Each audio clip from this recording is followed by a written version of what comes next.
ilagay natin ang onion. Ayan guys, nagluto ako ng bihon para snack ng mga auntie mamaya. Dito na naman ang playdate sa bahay namin. Kaya magpapakain din ako sa mga auntie. Ayan. Sunod natin ang carrots. Ayan. Napakasimple lang ito guys na ating pancit dry fried me. Simple lang to. Isunod natin itong beef. Ayan. Beef yan guys. Wow, social ang mga auntie. Beef.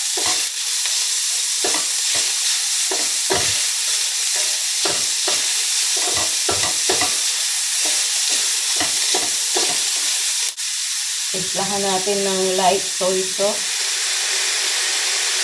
Okay.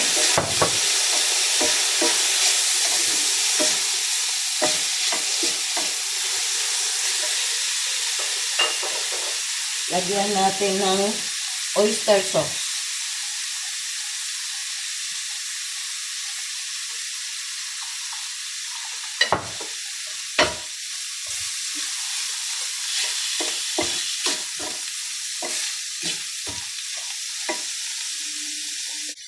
Ilagay natin ang spinach.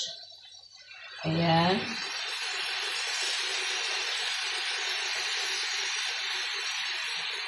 Okay, saluin natin. Ito po ay napaka-daling lutuin. Simple lang. Walang maraming sangkap. Ayan.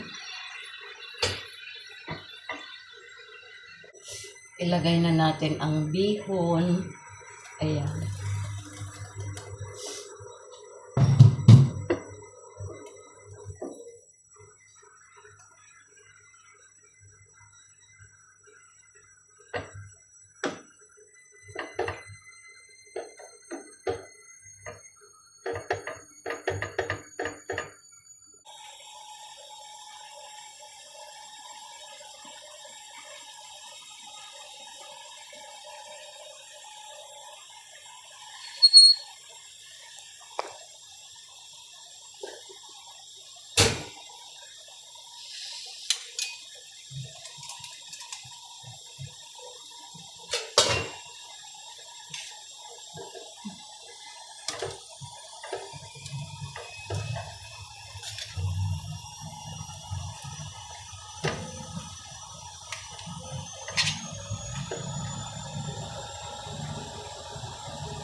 Dagdagan natin ng oyster sauce.